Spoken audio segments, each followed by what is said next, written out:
Entonces ahora vamos a comenzar con otra sección que va a ser de extremos de función. Vamos a ver cómo van a ser los máximos y los mínimos de función en varias variables. Y para eso primero tenemos que dar una definición un poco más formal de las derivadas de orden, bueno, las derivadas parciales de orden superior. Es decir, como cuando calculamos varias veces la derivada en una misma función. Y de ahí vamos a definir una cosa también que se llama el hessiano, que va a ser una matriz igual que el jacobiano, pero va a tener solamente derivada de orden 2. En cambio, el jacobiano solo tiene derivada de orden uno. Y este hessiano que nos va a servir en principio para ver cuáles son los máximos y mínimos. Vamos a ver, en realidad nos va a permitir encontrar ciertos puntos, que le vamos a llamar puntos críticos. Y en esos puntos críticos el gradiente se va a hacer cero. Entonces ahí nos va a dar como una especie de criterio de ver si se alcanzan máximo o mínimo. Aunque también vamos a ver que no todos los puntos críticos son máximo y mínimo. Hay puntos donde el gradiente se hace cero y aún así no son máximo ni mínimo. Ahí vamos a ver ejemplos gráficos de cómo funciona esto. Entonces, hoy día comenzamos con esto y probablemente van a ser varias clases de máximo y mínimo, porque existen varias formas de ver los máximos. De hecho, con lo del hessiano solo vemos un cierto caso. Después vamos a agregarle al conjunto, vamos a agregarle más cosas y ahí vamos a hablar de como de máximo y mínimo con restricción. Entonces va a haber algo que se llama lagrangiano y cosas de ese estilo.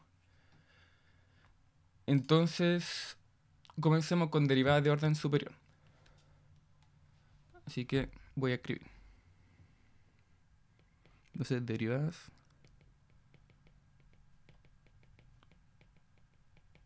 de orden superior. Y entonces vamos a partir de este ejemplo súper sencillo. O sea, más que ejemplo, esta introducción a derivadas de orden superior. Que de hecho después la vamos a generalizar. Pero vamos a partir con una función que va a tener solamente dos variables. Para entender bien cómo funciona esto. Pero después esto claramente se va a poder hacer para una función que tenga n variables. Así que definamos. Entonces sea una función que va a estar definida en un cierto dominio de R2. Y va a tener valores reales. Entonces, en este caso lo vamos a tomar de abierto. Así que vamos a suponer en un principio de que esta función f es diferenciable.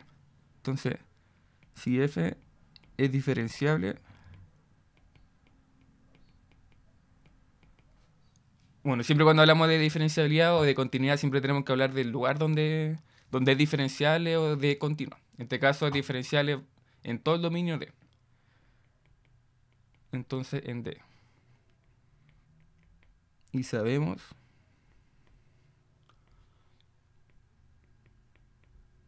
que en este caso, si es diferenciable, claramente van a existir las derivas parciales en ese dominio.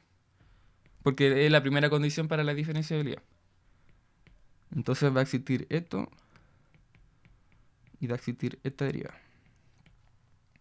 Entonces existen en todo x, y perteneciente al dominio. Entonces aquí pongámosle x0 y 0, x0 y 0, x0 y 0. Para que no nos confundamos con esta de abajo. Y entonces con esto podemos considerar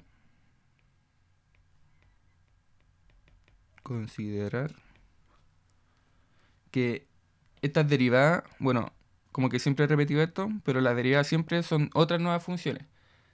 Así que, como sabemos que existen y se comportan bien en el dominio porque f es diferenciable, vamos a ver estas como funciones, que también van a estar definidas en el dominio. Y de ahí vamos a ver si existen las derivadas de orden superior.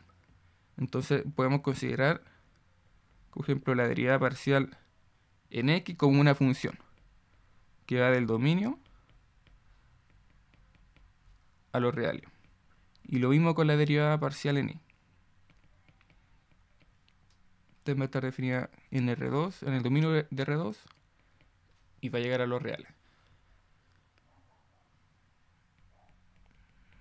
De modo que en K x, y perteneciente al dominio se tendrá. O sea, bueno, estamos considerando esto como una función. Esto como una función. Entonces, esto como una función, al tomar un punto en R2, un x, y, la función que me va a entregar va a ser justamente la derivada parcial. Entonces, se tendrá que, si vemos esto como una función y lo evaluamos en un cierto punto, esto justamente va a ser la derivada parcial en x, en el punto x, y. Y lo mismo con la derivada parcial en y. Si vemos esto como una función, es como, o sea, cuando hago esto, como digo que esto es como una función, me refiero a que es como una función que tiene esta notación. Y una vez que, pongámosle g, y tal que esa función después la evalúo en un cierto x, eso se me convierte justamente en la derivada parcial en y. Cuando lo evalúo, se me convierte en la derivada parcial. Bueno, aquí era la derivada parcial en y, le puse x. Entonces, si veo esto como una función que la evalúo en el x, y, esto justamente va a ser la derivada parcial en y, en el punto x, y. Entonces, dado esto, diremos que vamos a tener nuevas, bueno, en este caso vamos a tener, como tengo dos variables, vamos a tener 4 derivadas de orden 2. Porque, por ejemplo, esta función f de x, o sea, esta función que estoy diciendo que la derivada parcial en x, cuando lo evalúo, esta la puedo derivar ahora en x y en y.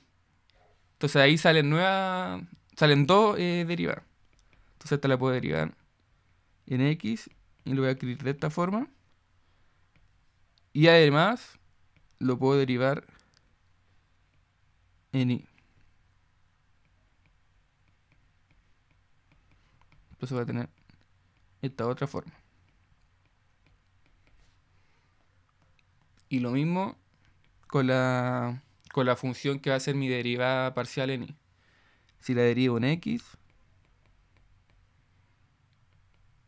entonces voy a tener esta segunda derivada. De hecho aquí estoy al revés. Esto es en x y en y. Y lo mismo acá. Esta función derivada parcial de y la puedo derivar en y. Entonces fíjense que de una función de dos variables, x e y, bueno, tengo solamente dos derivadas parciales. Esta de acá, que en este caso lo estoy viendo como función, pero tengo esta de acá y esta de acá. Y ahora si la veo de orden 2, entonces me salen 4 derivadas. Esta de acá, esta de acá, esta de acá y esta de acá. Obviamente si vuelvo a derivar, me van a salir muchas más derivadas, en este caso de tercer orden. Ya, pero estamos primero en el de segundo orden. Entonces si tenemos esto, y además decimos que existen en un punto del dominio, entonces vamos a tener justamente bien definida esta derivada de segundo orden. Entonces serán las derivadas de segundo orden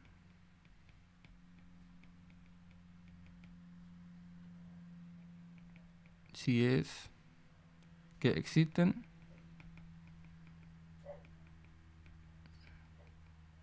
en un punto x0 y 0 del dominio. Y recordemos que cuando digo que existen, digo que tienen que ser finitas y únicas. Única me refiero a que, no sé, el límite, cuando, o sea, si quiero, por ejemplo, calcular esto, no sé, por la segunda derivada en x, en ese punto, al final este punto es un punto en el plano. No sé, pongamos que este punto de acá, x0 y 0.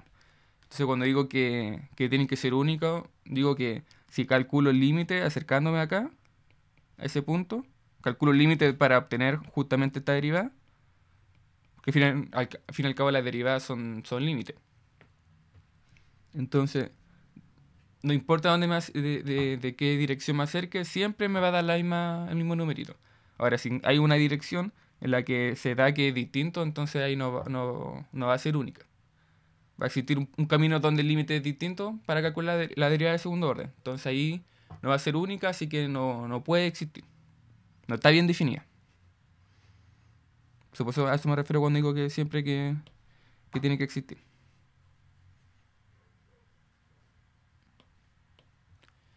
Ya, entonces aquí voy a poner una pequeña notita. Entonces, nota.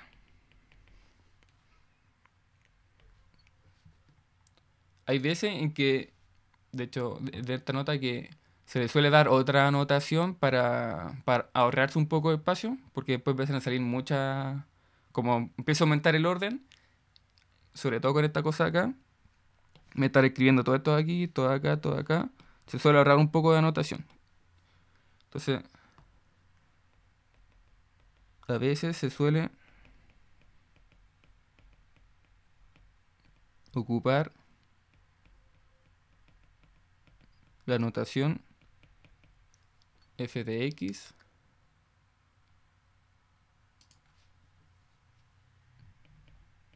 no sé, pues esta notación va a ser la derivada parcial en x. Y f de y va a ser la derivada parcial en y. Esto es simplemente anotación, que se suele ocupar mucho, mucho, mucho. Y lo mismo, por ejemplo, con la segunda derivada en x. Y lo mismo con la segunda derivada en y. Y así con la otra.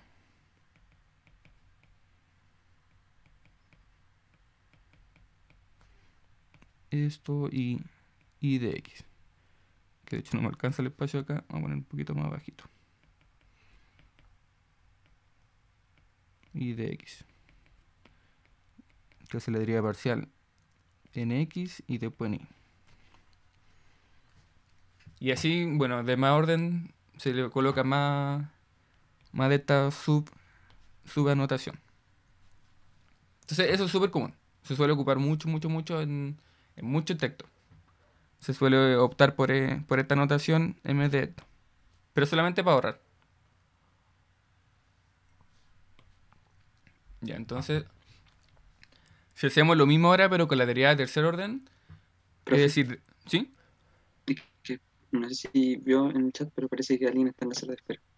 Sí, sí, la acepté. Ah, gracias. Ya.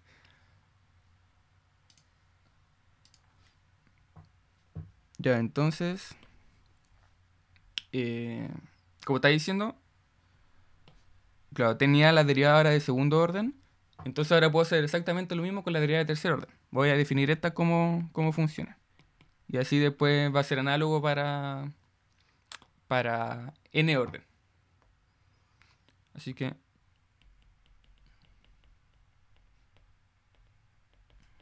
de igual manera, si la derivas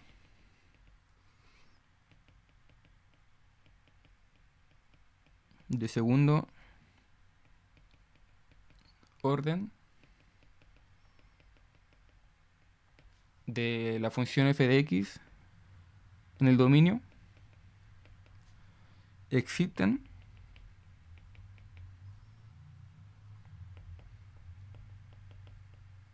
podemos considerar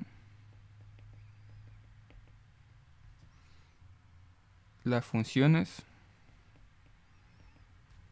De hecho no me alcanza acá, vamos a escribir esto en el otro lado.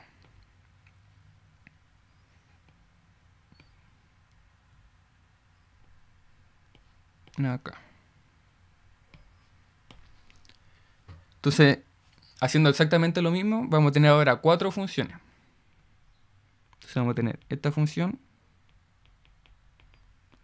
que va a estar definida. Espera, me dan un segundo que me están llamando de algo. Me demoro menos un minuto. Voy y vuelvo. ¿Aló?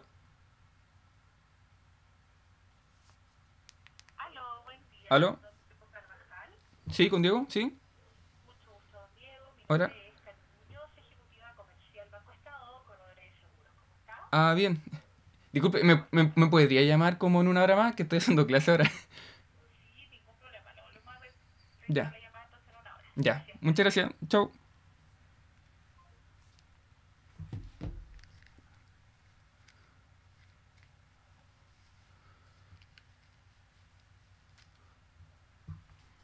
Ya, volví, sorry. Ya, entonces lo que estaba contando. Que para el caso de segundo orden, para definir derivadas de tercer orden, ahora vamos a hacer exactamente lo mismo y vamos a definirnos cuatro funciones. Porque ahora tengo cuatro derivadas de segundo orden. Entonces, está diciendo que o sea, la segunda derivada en x iba a ser de nuevo una función. Y lo mismo va a pasar con, como ejemplo, con y.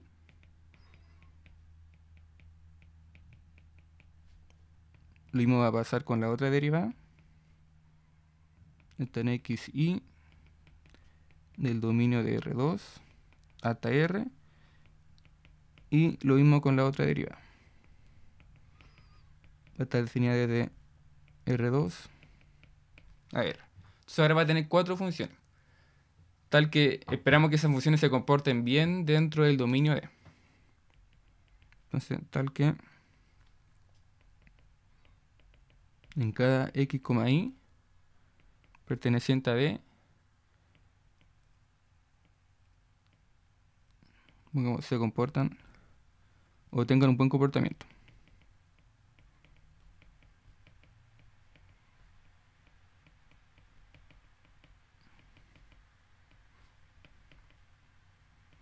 Para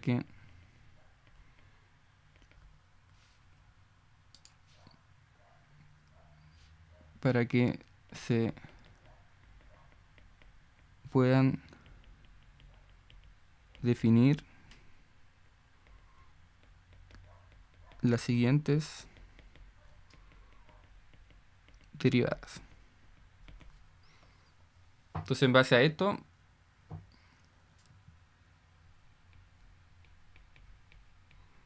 sería igual que como lo vimos recién en el primer orden. Por ejemplo, veo esto como una función en x, y esta función en x, va a ser justamente la derivada parcial. Esa va a ser como la definición de estas funciones. Y lo mismo con esto, ¿cierto? Lo vemos como una función primero, que está escrita de esta forma, y la evaluamos en x, justamente esa función va a estar definida como la segunda derivada en y de x, y el mismo cuento con esta otra. Si esta función la evalúo en el x, justamente me va a entregar la derivada en y, después en x, evaluado en el x, y así con esta otra. Y x en x,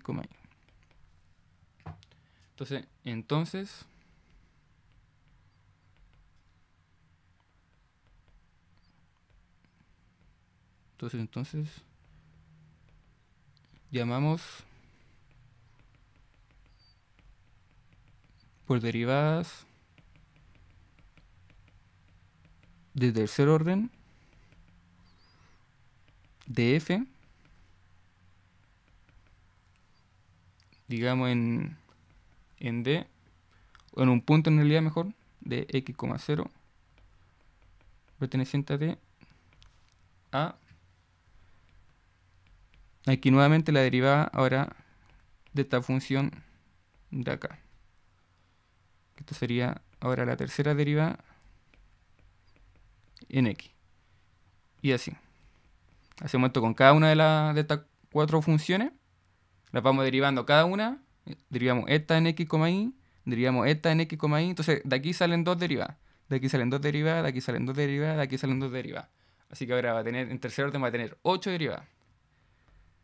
Entonces voy a hacer esto con cada una.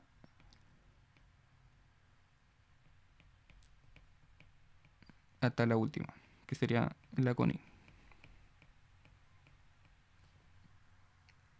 Para acá sería, bueno, escribámoslo bien.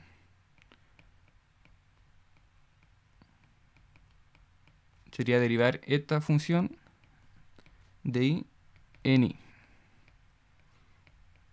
Esto sería así.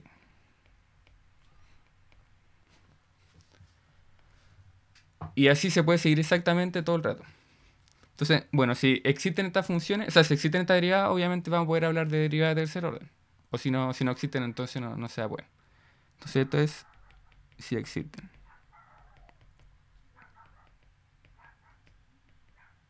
En un punto x,0 y 0 perteneciente al dominio.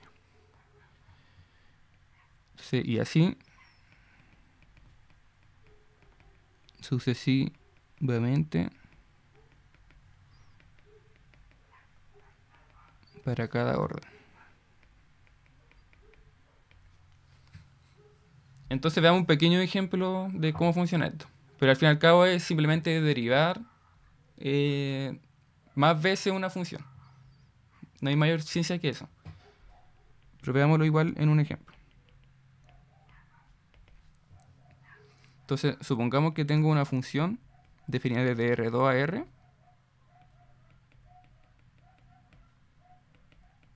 Que sea, no sé, x al cuadrado más y al cuadrado. Bueno, en este caso, esta función claramente es una función continua. Así que es continua porque esto al fin y al cabo es continuo. Esto es continuo. Luego la suma es continua porque al fin y al cabo ninguno de estos se indefine ni tiene cortes. Y al final, si uno saca los límites de cualquier lado, siempre van a ser únicos. Así que funcionan bien, son continuos. Y luego la suma también va a ser continua. Así que esta función va a ser continua, de hecho, en todos los reales. No hay como punto donde se me indefina o tenga algún comportamiento feo. Así que como hay diferenciales, bueno, sabemos que existen al tiro las derivadas de primer orden. Entonces, en este caso, por ejemplo, si derivamos esto con respecto a x, esto va a ser súper simple. Va a ser simplemente 2x. Y lo mismo con y. Va a ser 2y. Entonces, aquí claramente estas derivadas también, bajo los reales, son funciones continuas. Porque al fin y al cabo está la función lineal. Y la función lineal sabemos que es una función continua, que no tiene cortes y no se indefine. Y lo mismo con esto. Así que estas dos de acá también son continuas y por lo tanto son diferenciales. Así que también se comportan bien y si son diferenciales estas dos funciones, o sea, si veo esto como una función, si veo esto como una función, son diferenciales porque son continuas por la proposición de suficiencia. Recordemos que la proposición de suficiencia nos dice que si las funciones son continuas, entonces van a ser diferenciables. Así que teniendo esto, sabemos que sus derivadas van a existir. Así que aquí podemos poner que como esto y esto son continuas en todo R2 por la proposición de suficiencia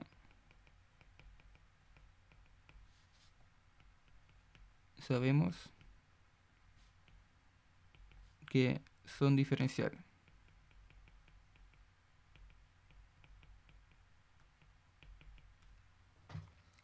Luego, si son diferenciales, de hecho voy a seguir el otro lado, al menos van a existir en la derivada que viene. Así que voy a ir al otro lado. Que de hecho, bueno, aquí sabemos que existen, así que todo funciona bien. En este caso sabemos que son diferenciales. Bueno, en realidad aquí sabemos que f es diferencial, para escribirlo bien. Así que sabemos que estas funcionan bien. Y obviamente si las volvemos a derivar, vamos a poder aplicar exactamente el mismo resultado. Así que vamos a ir al otro lado. Luego si vuelvo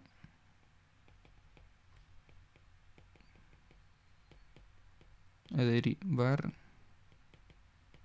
en las dos variables,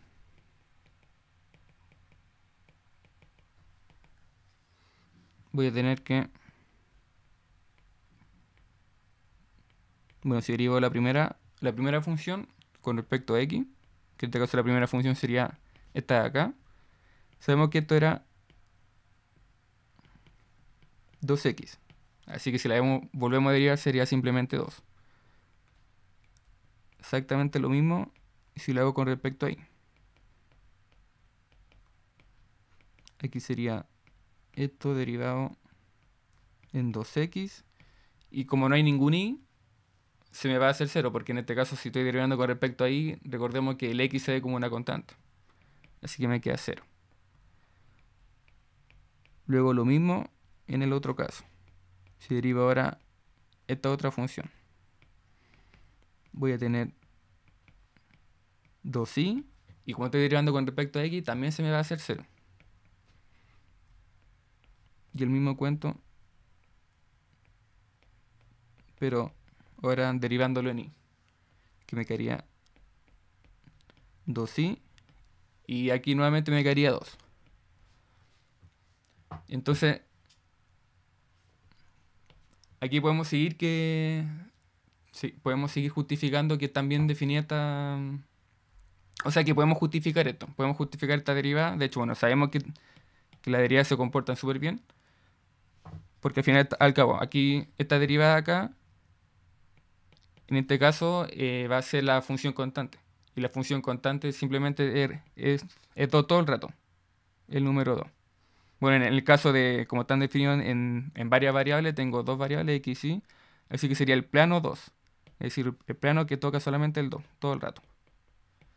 Y eso claramente es continuo. No tiene ningún corte en ningún lado.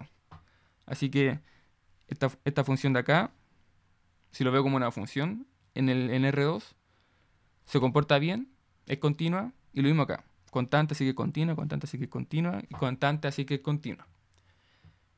Así que no tengo ningún problema en definir estas funciones, porque al fin y al cabo, si son todas estas continuas, por la proposición de suficiencia, estoy diciendo de que estas derivadas de acá van a ser diferenciales.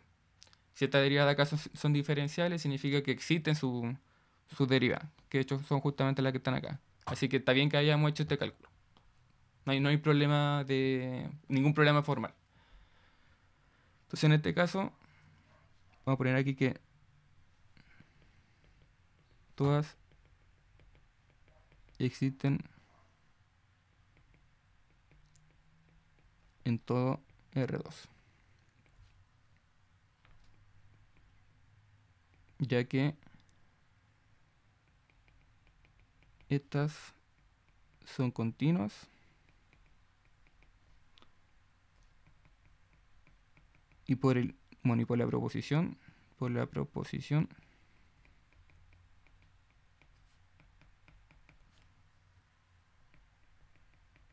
de suficiencia tenemos que estas dos derivadas son diferenciales. Si lo vemos como funciones, son diferenciales. Luego están bien justificadas estas derivadas.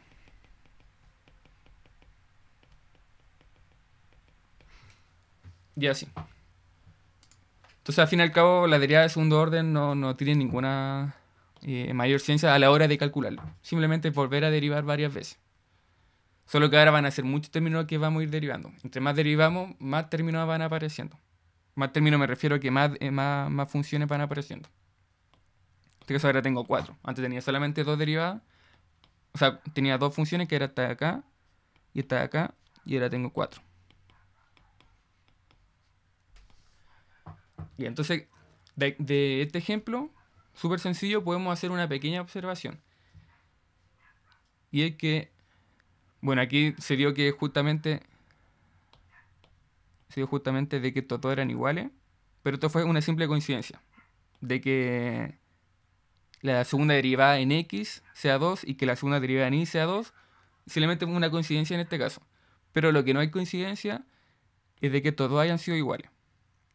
Es decir, que la derivada en x y después en y sea 0 y que la derivada en y y después en x también sea 0. Esto no es coincidencia. De hecho, hay un teorema que nos va a decir que justamente si la función f es una función continua, entonces estos dos siempre van a ser iguales. Así que la primera observación que podemos hacer es que antes de hablar del teorema que le voy a anunciar, la primera observación que podemos hacer es que estos dos son iguales. Estos dos, como dije, son simplemente coincidencias. Entonces, observación.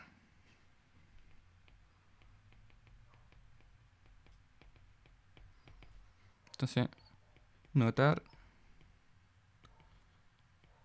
que en el ejercicio anterior, o más bien el ejemplo anterior, se tiene que esta derivada, vamos a escribirla abajo mejor, se tiene que esta derivada, o sea, es decir, que primero la derivo con respecto a y después con respecto a x, va a ser igual, o es igual de hecho, porque las dos son 0, a la otra derivada que derivo primero en x y después en y. Y esto va a ser para todo x, y en el R2. Y para todo x, y porque al fin y al cabo, independiente del x e y que me tome, siempre van a ser 0. Entonces siempre van a ser iguales para cualquier valor del plano. Entonces, en base a esto, podemos introducir un teorema, que es el teorema de Schwarz. Teorema. El teorema de Schwarz. Entonces, ¿qué nos dice este teorema? Dice, bueno, primero tengo una cierta función que va a estar definida en un cierto dominio de R2 y va a ser una función definida en un abierto. Entonces, si las derivadas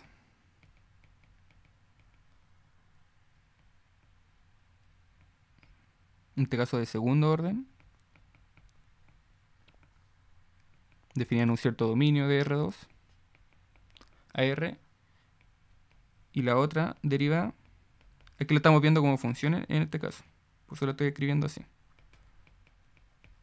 también definida desde R2 a R, existen y son continuas en D, pongamos aquí en D, entonces se va a tener justamente la igualdad que vimos recién, que en este caso sería que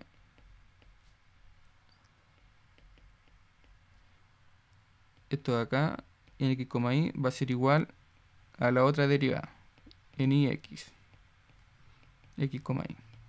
Y esto va a ser para todo puntito que me tome en el dominio en el que estoy definiendo esta función. Entonces, de esta manera, si la función, de hecho, tengo que escribirlo en el otro lado mejor, porque no me alcanza el espacio, entonces continúo acá.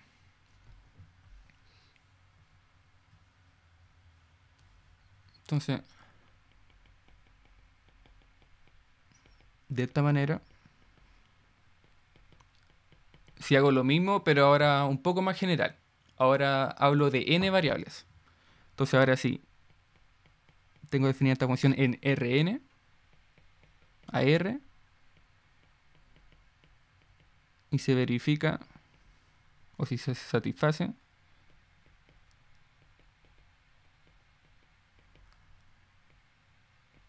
lo mismo de delante, que se tengan que justamente las derivadas en x e y existen. De hecho, espera, voy un poquito para atrás. Aquí acabo de escribir algo mal. Bueno, aquí estamos. Esto está bien. Pero aquí, bueno, no tiene mucho sentido que hable de estas derivadas si estamos hablando de estas de acá. Entonces aquí, esto sería xy, esto sería ix. Ahí sí. Sí, porque estamos hablando justamente de esa igualdad. Entonces tenemos que hablar de que estas existen. Si no existen, entonces no sabemos cómo verificarlo. No sabemos cómo verificar que tenemos esa igualdad. Entonces, si sigo acá con la generalización, va a ser exactamente lo mismo. Si ahora me defino todas estas funciones de acuerdo a todas estas variables, entonces si se satisface que tengo todas estas funciones x de y, x de j, definidas en cierto dominio,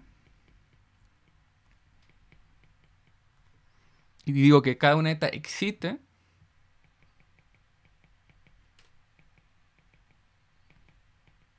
para todo y coma j de 1 a n con i y j distinto. I y j distinto simplemente porque no estamos tomando estos casos. Eso de ahí. Entonces son distintos. Si fueran iguales serían, como ejemplo, estos casos. Entonces son distintos y son continuas en D. Entonces va a ocurrir exactamente lo mismo. Si tengo n variables, voy a tener todas estas igualdades. X y j igual a xj, xy. Pongámoslo aquí en un x. Y esto va a ser para todo vector con n variables perteneciente al dominio. Y para todo y, j perteneciente de 1 a n. Es decir, que estoy tomando la n variable, tales que no sean la misma variable. Pues pongo i y j distintos uno del otro. Entonces, esto me dice el teorema de Schwarz. Siempre que estas derivadas existan y sean continuas, entonces yo no haré ningún problema en decir que estas son iguales. De hecho, siempre lo vamos a notar cuando estemos calculando derivadas de segundo orden, que justamente estas dos derivadas siempre van a ser iguales, porque usualmente siempre vamos a estar trabajando con derivadas o con funciones que se comportan bien. Entonces, si se comportan bien, bueno, cuando hablo de que se comporten bien, me refiero a que generalmente son continuas, son diferenciables, tienen ese tipo de propiedades. Entonces, cuando cumplen esas cosas, usualmente se da esta igualdad. Es raro encontrar de que no se dé. Bajo casos muy, muy particulares se suele dar, al menos lo que vamos a ver en clase. Caso muy raro se va a dar que estos sean distintos, pero usualmente esto se da en general que son iguales.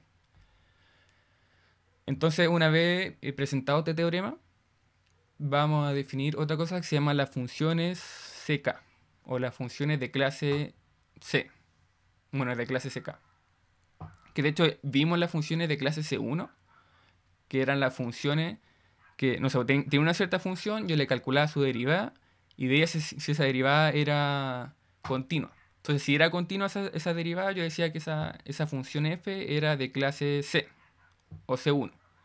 Aquí vamos a hacer exactamente lo mismo, pero ahora vamos, por ejemplo, derivar a tal, no sé, vamos a derivar k veces una función, y si, no sé, calculo todas sus k derivadas, y veo que todas son continuas, entonces voy a decir que esa función es de clase CK. Entonces, vamos a definirlo bien. Entonces aquí vamos a poner funciones de clase CK.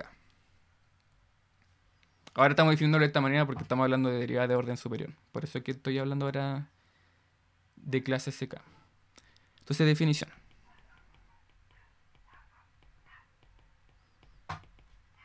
Entonces te van a hacer las funciones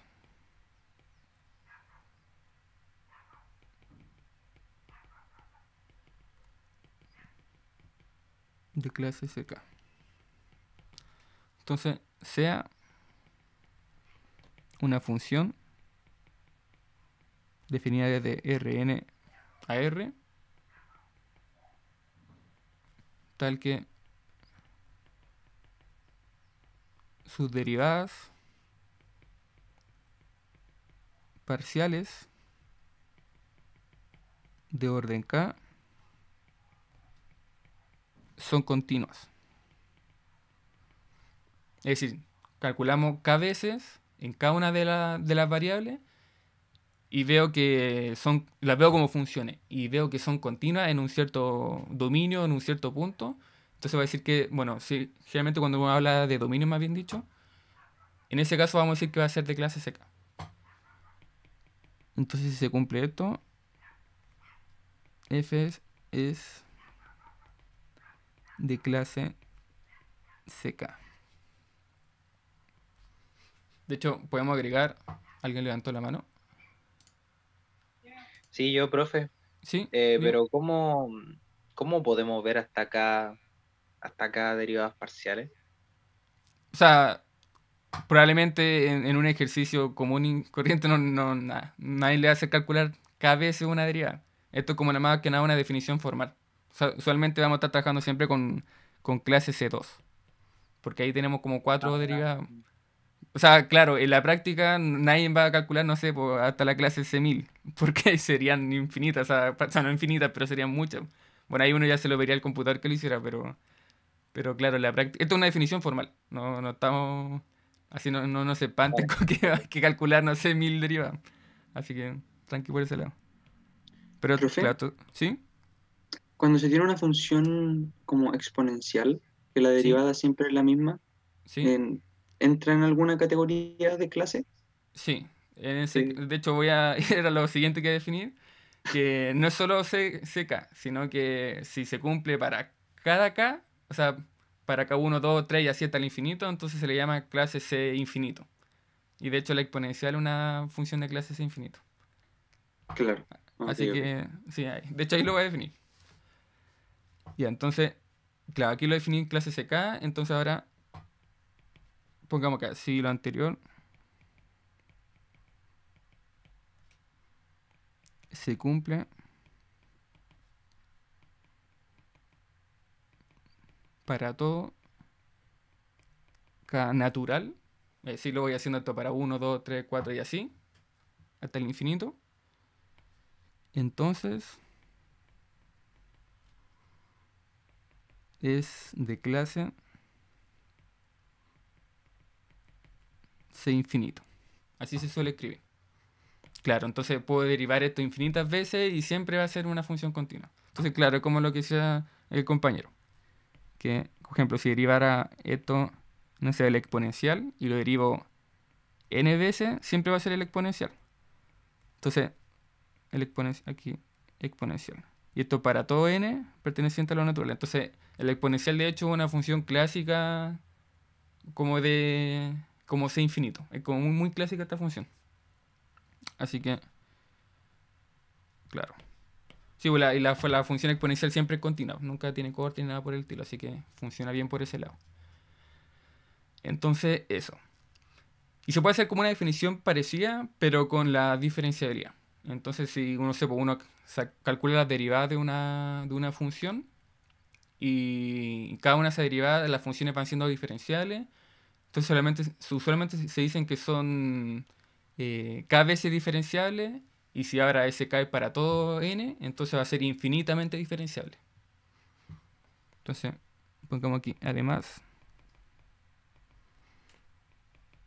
es k veces diferenciable si las derivadas de orden k son diferenciales. Y si se cumple para todo k natural, entonces es infinitamente diferenciable.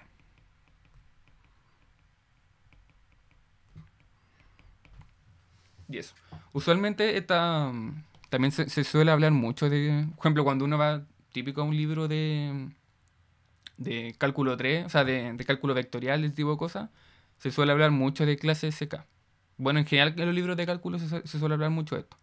También en libros de ecuaciones diferenciales o de ecuaciones diferenciales parciales, que probablemente son cosas que yo cacho en algún momento ustedes van a ver, porque al fin y al cabo no sé, pues, la ecuación del calor, la ecuación, son cosas que se suelen ver en carreras de ingeniería. Y ahí usualmente se suele hablar también de clases SK. Y bueno, bueno, en general como cálculo 3 como que se suele ocupar mucho en muchas áreas. De hecho, probablemente ustedes van a hacer cálculo de derivas parciales en un ramo de química que se llama, era fenómeno de transporte. Yo recuerdo que di ese curso con los de ingeniería química y ahí se vio como había que sacar muchas derivas parciales. Sacar derivas parciales, había que sacar jacobiano y cosas de ese estilo. Como que uno ocupaba mucho este tipo de cosas. Bueno, igual ocupaba una cosa que se llaman tensores, pero aquí no vamos a ver tensores, pero usualmente se ocupa mucho las cosas de derivas parciales y de integrales. De hecho, vamos más adelante, integrales múltiples también se suelen ocupar mucho en ese ramo. Entonces, en general, como que este tipo de nombres se suelen ver harto. Ya, entonces, una vez definido esto, y si es que se entendió bien, vamos a ver algo que se llama el hessiano, que era justamente lo que le dije en un inicio, de que era como una especie de jacobiano, pero ahora cada una de las componentes va a tener derivadas de segundo orden. Así que definamos el hessiano. Entonces, definición. Esto va a ser del hessiano.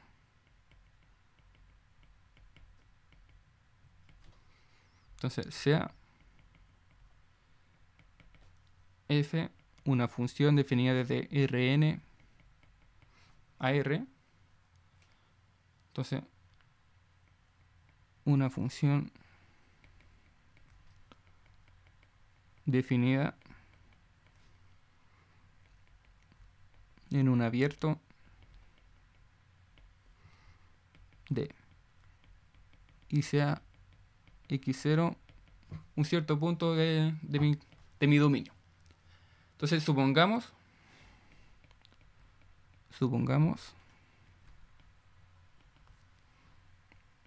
que las derivadas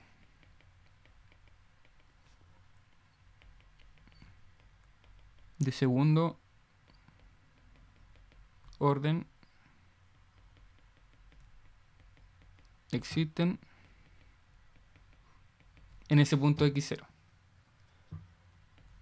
Entonces, suponiendo que existen en ese punto, vamos a definir la siguiente matriz. Entonces, la matriz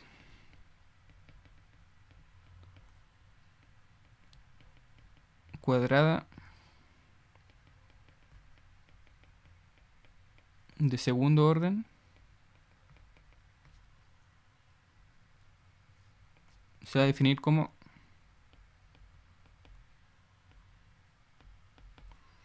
sería IJ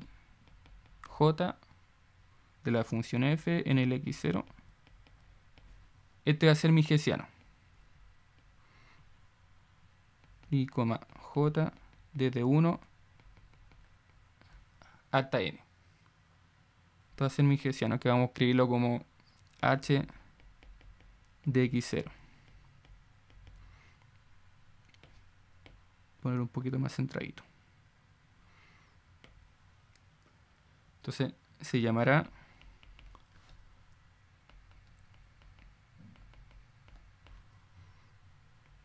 la matriz hessiana de la función f en el punto x0 del dominio. Entonces fíjense que, como les dije recién, es como el jacobiano, pero solo que ahora tiene la derivada de segundo orden.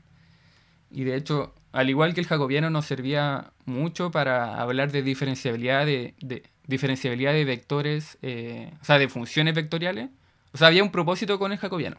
Lo calculamos por algo. Usualmente lo calculamos para ver la diferenciabilidad, para ver, por ejemplo, la regla de la cadena en funciones vectoriales, cosas de ese estilo. Este hessiano también va a tener un propósito. y nos va a permitir obtener, como dije en un inicio de la clase, puntos críticos, que de hecho voy a definir lo que son los puntos críticos, que son puntos donde usualmente el gradiente va a ser cero. Y usualmente donde el gradiente se va a hacer cero es donde se van a alcanzar máximo y mínimo de una cierta superficie o una cierta curva. Así que voy a seguir en la otra página. Ahí después vamos a calcular hartos hessianos y cosas de ese estilo. Pero ahora al menos estoy definiendo la parte más formal. Así que en base al hessiano vamos a poder introducir el tema de los extremos de funciones. Así que en base a la matriz hessiana introducimos el tema de extremos de funciones.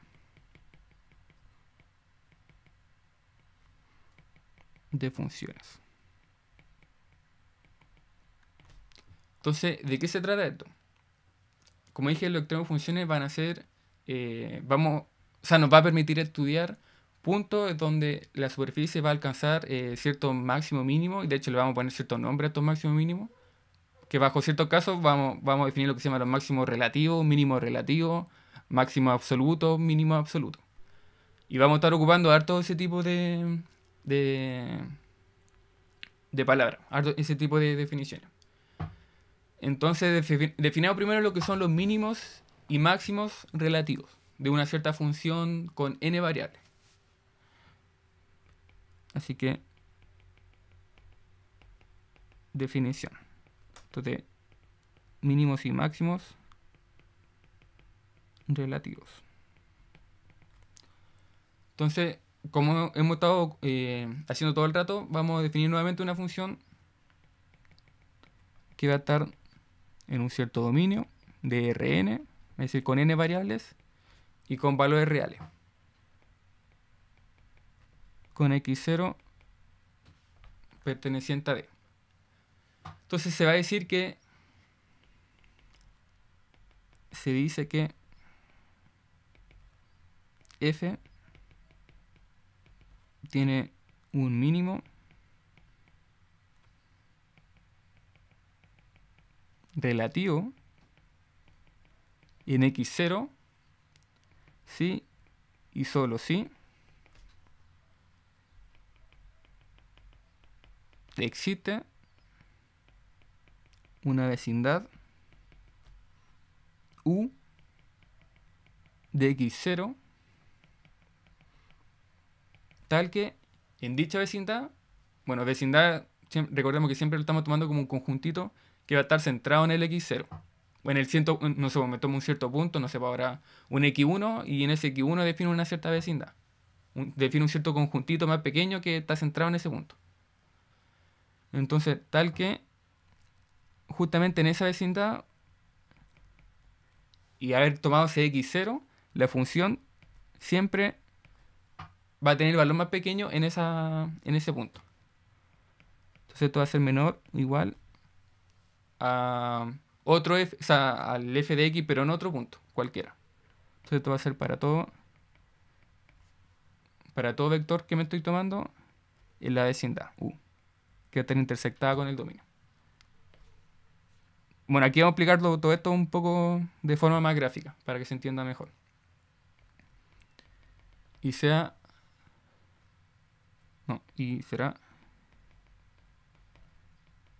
un máximo relativo si se tiene la desigualdad contraria.